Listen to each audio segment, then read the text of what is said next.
안녕하세요. 애나의 다락방 라디오입니다. 행복해지는 방법은 크게 두 가지라고 합니다. 행복한 일이 굉장히 많이 생기거나 혹은 내가 행복을 잘 느끼는 마음을 갖는 것. 그런데 세상사가 내 맘대로 좋은 쪽으로만 굴러가기는 힘든 일이죠. 따라서 작은 일에도 행복해하는 마음을 갖는 것이 보다 확실한 행복의 방법이겠죠. 오늘 소개해드릴 책은 장석주 시인의 에세이 우리를 행복하게 하는 것들인데요. 시인 스스로 나는 행복한가? 라는 질문에 대한 답을 찾아가는 여정과 자신만의 작고 소소한 행복의 순간들, 그리고 살아오며 터득한 행복에 이르는 방법들을 풀어놓습니다. 지난달 교보문고에서 독자 투표로 2020년 올해의 문장을 선정했는데요.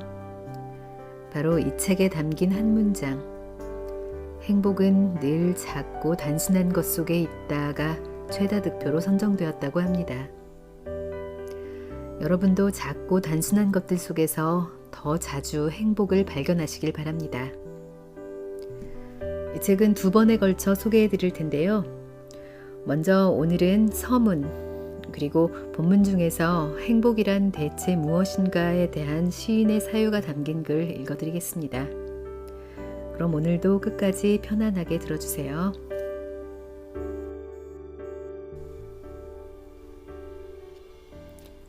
서문, 행복을 꿈꿀 권리. 고백하자면 몇 년 동안 행복에 대해 궁리했습니다. 아침엔 도와 죽음을 궁리하고 저녁엔 피고 지는 것과 행복에 대해 사유했습니다. 과연 행복이란 뭘까요? 그런 게 있기는 한 걸까요? 분명 행복했던 시절이 있었던 듯 한데 행복이 뭔지는 잘 모르겠어요.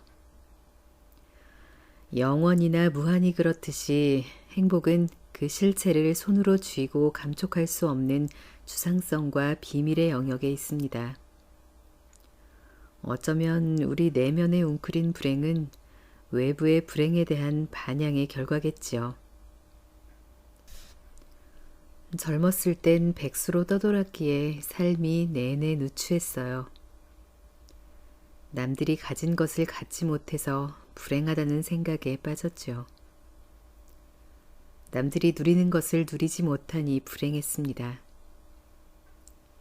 가난이 불행의 유전인자가 아니라는 것쯤은 알았지만 어쩐지 몹시 불행했어요.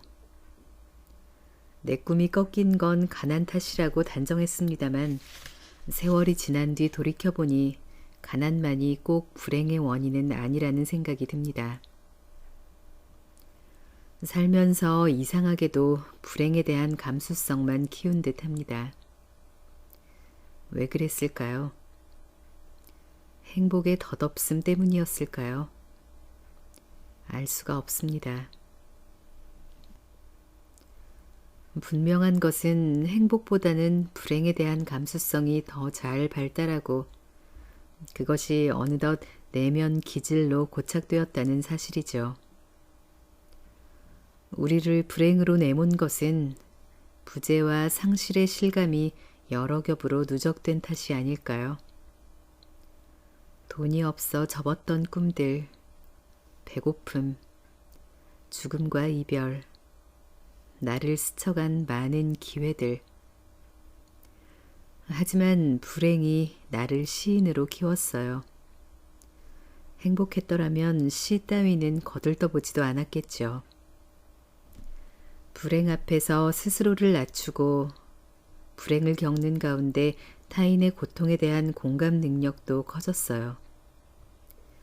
불행이 나쁜 것만은 아니라는 뜻이죠. 당신이 겪은 불운과 불행에 주눅이 들거나 절망하지 않기를 바랍니다. 쓴맛을 아는 혀가 단맛에 더 예민해지는 법이지요. 혁명 직전에 희망이 부풀고 혁명의 달콤함이 최대치에 이릅니다. 불행은 끈덕지고 길지만 행복은 번개와 같이 찰나를 스치고 지나가지요. 행복의 찰나는 너무 짧아서 그걸 인지하지 못하는 사이에 자주 놓치곤 했는지도 모릅니다. 행복의 황홀경 속에 미량의 슬픔이 녹아 있어요. 어떤 사람들은 가장 아름다운 풍경을 바라보는 순간 울음을 터뜨립니다. 그 아름다움을 영원히 가질 수 없다는 슬픔은 큽니다. 초목은 시들고 사람은 혈기방장한 젊음의 정점을 찍은 뒤 곧 쇠잔해지다가 덧없이 죽습니다. 어떤 사랑도 생명도 영원하지는 않아요. 한 번 온 것은 가고 간 것은 돌아오지 않아요. 우리에게 좋았던 날은 사라지고 영원할 것 같던 젊음도 없습니다.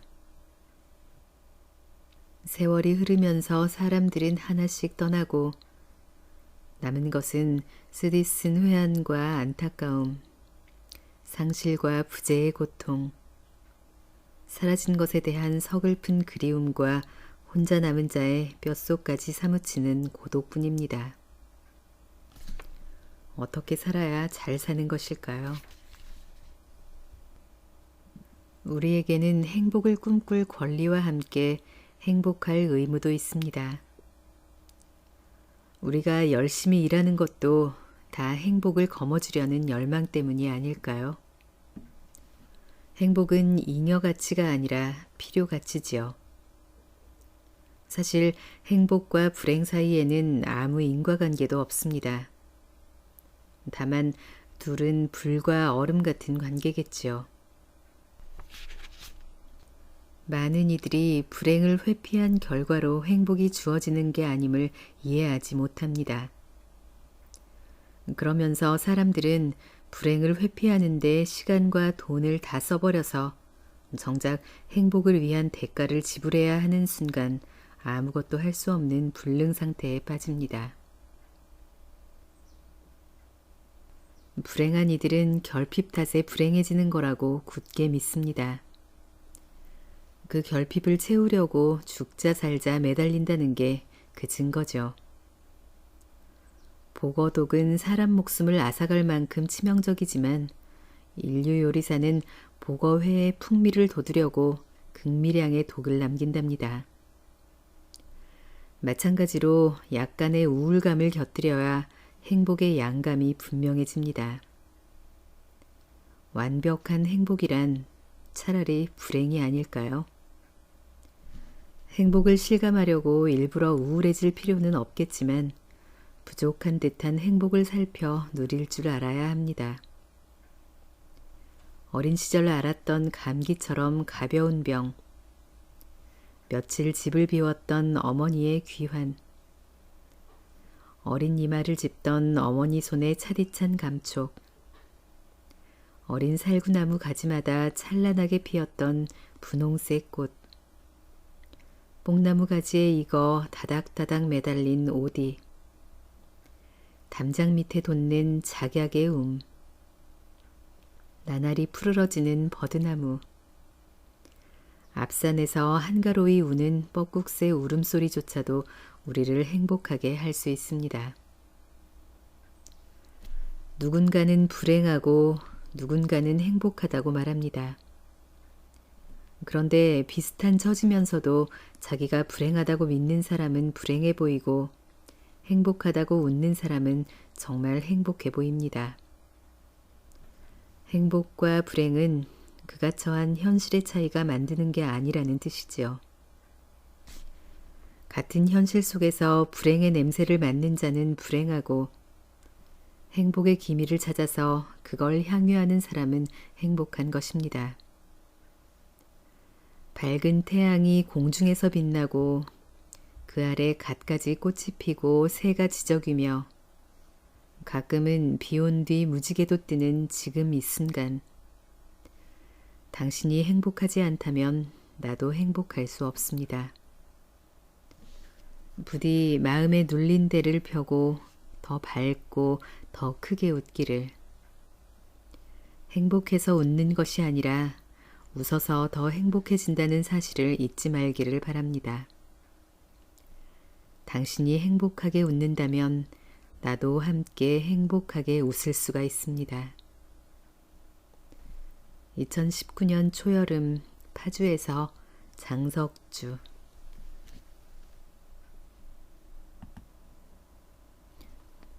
내가 행복했던 곳으로 가주세요. 교화의 벚나무마다 벚꽃이 활짝 폈다. 연애도 나들이에도 좋은 이 봄날, 흰 꽃잎 분분한 벚나무 아래를 지날 때 여기가 무릉도원이구나 하는 것이다. 돌연 콧노래가 나온다. 그제는 헤이리의 카메라타에서 고전음악을 듣고 어제는 파주 출판단지의 카페에서 책을 읽었다. 로또 복권에 당첨하는 행운은 없었지만 운석이 하필이면 내 머리 위로 떨어지는 재난도 없었으니 이 일상의 평온함은 얼마나 다행인가. 인생은 불가사의에 의해 언제 최악의 사태가 덮칠지 모른다. 하지만 이렇듯 화창하고 향기 넘치는 봄날에는 대체로 불운과 재난이 닥칠 확률은 현저하게 낮아진다. 행복한 이들은 늘 고요하고 여유가 있다. 그들의 마음은 감사와 경외감으로 가득 차 있다. 반면 불행한 이들은 근엄하고 냉소적이다. 그들의 마음은 복잡하고 까칠하며 불만과 짜증으로 가득 차 있다. 행복한 이들은 행복의 강박증에 눌리지 않고 그저 어리석음과 유행을 좇지 않으려고 노력한다. 그들은 자기 인생에 무엇을 더하는 대신 덜어내려고 애쓴다. 좋은 삶은 대단한 행복을 추구하는 데 있지 않고 멍청함이나 어리석음, 유행 따르기를 피함으로써 이루어진다.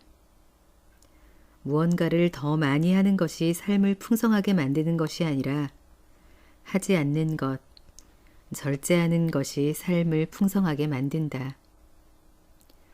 그들은 내재적 가치를 추구한다. 내재적 가치란 돈을 많이 버는 게 아니라 우정과 사랑, 충만한 자아, 영혼의 성장, 가족에게 느끼는 친밀함, 자기가 속한 집단에서의 좋은 관계와 밀접한 그 무엇이다. 우리는 행복을 손에 넣으려고 애쓰지만 그 시도는 실패한다. 정치가는 우리가 사는 세상을 지상낙원으로 바꾸겠다고, 사람들이 갈망하는 행복을 주겠다고 공약을 내건다. 가당치도 않은 일이다. 정치가 행복을 목적으로 삼는 순간 지옥으로 가는 지름길이 열린다고 말한 것은 칼 포퍼라는 철학자다. 그는 열린 사회와 그 적들에서 지상낙원을 세우려는 시도는 언제나 지옥으로 안내한다 라고 썼다. 정치가들은 상품, 소비, 부가 행복의 척도인 걸로 오도하면서 국내 총생산의 수치를 행복의 지표로 제시하지만 국내 총생산의 수치가 국내 총행복의 측정치로 환원되는 일은 없다. 박지웅 시인의 택시라는 작품이 있다. 내가 행복했던 곳으로 가주세요. 사실 행복으로 가는 길은 없다. 그러니 행복의 길을 제시하겠다는 말은 사기다. 행복은 찰나의 경험 속에서 번쩍이며 나타났다가 사라진다. 행복은 유한한 삶에서 겪는 무한의 새로운 경험이다. 행복은 기쁨이고 발견이며 향유다. 그것은 정서적 충만으로 겪는 긍정의 순환이고 깨지지 않는 지복의 굳건한 믿음이다. 행복은 대상을 향유하는 것이다. 찰나에서 영원을 보고 그 불가능의 가능성을 엿보는 일이다. 그런 맥락에서 행복은 언제나 불가능한 것의 향유다. 한 철학자의 말을 빌리면 완전한 행복은 무한에 대한 유한한 향유인 것이다.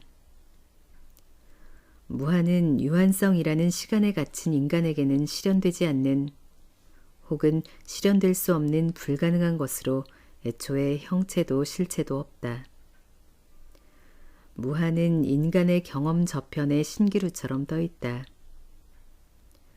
행복이 무한에 대한 유한한 향유라는 점에서 그것은 만지거나 손아귀에 줄 수가 없다. 행복해지기란 더디고 어려운 일이지만 불행해지는 데는 단 몇 초도 걸리지 않는다. 행복의 속도는 말이 끄는 마차의 속도처럼 더디고 불행의 속도는 빛과 같은 광속이다. 택시를 타고 가려던 행복했던 곳이란 백일몽이다. 그런 곳은 실제하지 않는다. 그럼에도 나는 현실 저 너머 어딘가에 그런 장소가 있다고 믿고 싶어진다. 많은 이들이 과거를 행복이 가득했던 것으로 윤색한다. 옛날엔 참 좋았어. 과연 행복한 과거란 사실일까? 행복한 과거란 역경과 불행의 직접성이 마모되면서 생기는 달콤한 망각에 불과하다. 그것은 윤색된 기억, 즉 거짓 기억 증후군의 결과물이다. 행복해지려면 얼마나 많은 시간과 불행을 견뎌야 할까? 그 대답은 내게 없다. 나는 남은 봄은 몇 번인가를 마음으로 헤아리다가 그만둔다. 곧 벚꽃이 지고 왔던 봄은 떠날 것이다. 봄이 지나면 여름이 다가온다. 우리는 여름의 눈부신 햇빛 아래서 눈을 가늘게 뜨고 녹음 우거진 숲과 반점처럼 땅에 들이운 그늘을 바라볼 것이다. 외출해서 돌아와 땀 젖은 몸을 씻은 뒤 잘 익은 복숭아를 깨물 때 달콤한 복숭아즙이 입가를 적신 채 흘러내린다. 우리는 여름 과일의 풍미와 향기를 듬뿍 맛보며 행복감에 취할 것이다. 하지만 봄날의 화사한 꽃들, 여름의 빛과 영광은 얼마나 빨리 사라지는가. 그러니 지금 이 순간 만난 행복을 꽉 잡으시라. 매화, 산수유, 벚꽃이 버리는 꽃잔치와 사방에 넘치는 여름의 눈부신 빛, 살려는 의욕으로 충만한 이 찰나에 누리지 못한 행복은 어디에서도 찾을 수가 없을 테니.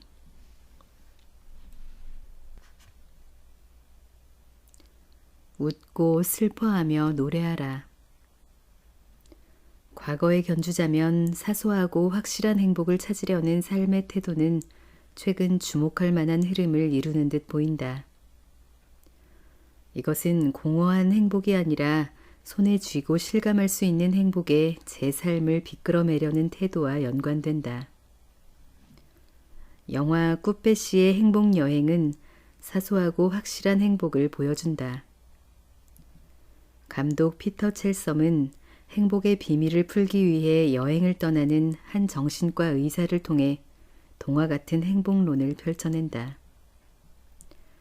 감독은 행복이 남과 자신의 처지를 비교하지 않는 것, 자신이 좋아하는 일을 하는 것, 온전히 살아있음을 느끼는 것, 가족과 함께 맛있는 음식을 먹는 것, 소명에 응답하는 것, 알려지지 않은 아름다운 산속을 걷는 것이라고 말한다. 주세페 토르나토레 감독의 시네마 천국도 무슨 일이든지 자기 일을 사랑하는 데서 행복을 찾을 수 있다는 아주 또렷한 전언을 보여준다. 가난한 시인 천상병은 행복이란 시에서 나는 세계에서 가장 행복한 사나이다 라고 호기롭게 외친다. 그 행복의 근거로 집, 아내, 막걸리, 무자식, 하나님이란 백을 든다. 한마디로 집과 아내가 있고 시인이라는 명예가 있고 막걸리 마실 용돈이 있으니 부족한 게 없다는 말이다.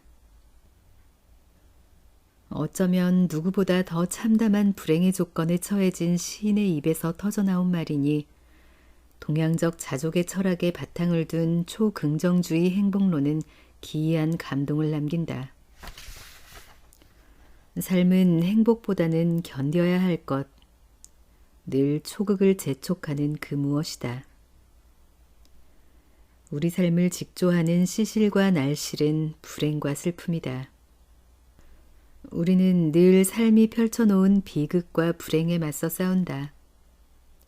그 싸움에 이겨야만 행복은 겨우 한 줌의 안식으로 다가올 뿐이다.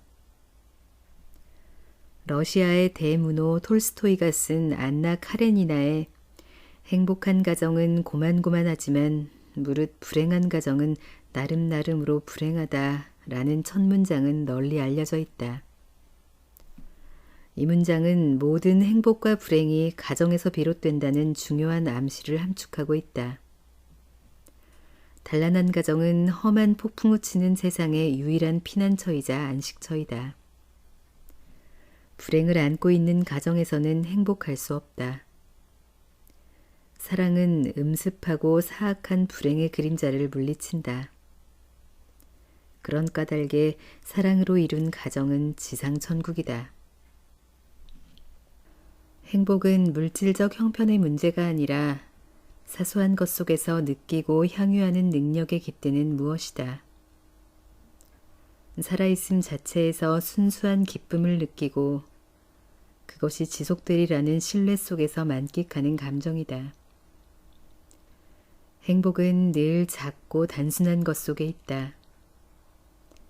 나를 행복으로 이끄는 것은 새소리에 잠깬 여름 아침, 자두한 알, 탁 트여 빛나는 바다, 깊은 숲이 있는 산속 고요, 대숲에 사락거리는 바람소리, 아름다운 시로 가득 찬 시집 한 권, 갈증날 때 차가운 물 한 잔, 모르는 여인의 친절한 미소, 누군가의 배려와 호의, 우정, 건강한 정신과 신체, 숙면, 산책, 따뜻한 담요, 여행지에서의 기분 좋은 1박. 내 경험에 따르자면 누구나 꿈꾸는 만큼만 행복해질 수 있다. 더 많이 꿈꿔라. 타인의 고통에 공감하는 능력을 가진 사람, 매혹적인 것을 쟁취하기 위해 거침없이 뛰어드는 사람, 두려움 없이 자기 꿈을 향해 나아가는 사람은 행복해질 수 있다. 행복을 좇지 마라. 우리는 이미 행복하다. 다만 그 행복을 행복으로 느끼고 누리지 못할 따름이다. 행복을 갈망하며 그 뒤를 좇는 순간보다는 그것을 느끼고 경험하는 게 더 낫다. 행복이 무거운 짐이 되어서는 안 된다. 먼저 행복의 강박증을 내려놓아야 한다. 많은 심리학자, 철학자, 정신과 전문의들은 행복이 여기 있다, 저기 있다고 말을 하지만 행복은 정작 가장 가까운 곳, 즉 내 자아와 내적 질서 속에 숨어 있다. 그것을 찾아서 느껴라. 한때나마 나는 전전긍긍하며 얼마나 행복을 좇아 살았던가. 부자가 되면 행복해질 것이라는 믿음으로 열심히 돈을 벌었다. 더 큰 집을 사고 더 좋은 자동차를 탔다. 비싼 음식을 사 먹고 더 좋은 옷을 걸쳤지만 내가 바라는 행복은 오지 않았다. 행복이 야망으로 바뀌는 순간 행복은 내게서 멀어져 갔다. 내가 갈망하는 일을 할 때 행복해진다고 믿었으나 그 생각은 틀렸었다. 헤르만 헤세는 이렇게 말한다. 그대가 행복을 좇고 있는 한 행복에 다가서지 못한다. 그대가 갈망하는 바를 버리고 이미 목표도 욕망도 없고 행복에 대해서 더 이상 말하지 않게 되었을 때 세상의 거친 파도는 그대 마음에 미치지 않고 비로소 안식을 얻는다. 행복은 파랑새와 같다. 쫓아가면 파랑새는 멀리 날아간다. 파랑새가 스스로 우리에게 날아와 깃들게 해야 한다. 그러니 애써 행복을 좇지 마라. 행복한 사람은 잘 웃는다. 웃음은 내 안의 생기와 맥동하는 기쁨을 밖으로 밀어내는 것이다. 그것은 자기만족과 기쁨의 표현이다. 삶을 견디고 더 많이 웃어라. 지혜로운 사람은 행복해서 웃는 게 아니라 행복해지기 위해서 웃는다. 화목한 가정을 이룬 사람, 자기가 좋아하는 일에 미친 듯이 몰입하고 깊이 잠들 수 있는 사람, 누군가를 사랑하는 사람, 자기 일에서 보람과 기쁨을 느끼는 사람이 행복하다. 행복은 복잡하지 않다. 그것은 믿기 힘들 만큼 단순하다. 무엇보다도 행복한 사람은 자기다움을 찾고 그 삶에 충실한 사람이다. 본연의 자기를 찾는 과정에서 소박하게 먹고 욕심을 비우고 천진난만한 마음으로 살며 타인과 더불어 즐거워한다. 그렇게 하루하루를 기쁨과 보람으로 채우는 삶에 행복의 파랑새는 날아와 깃들리라.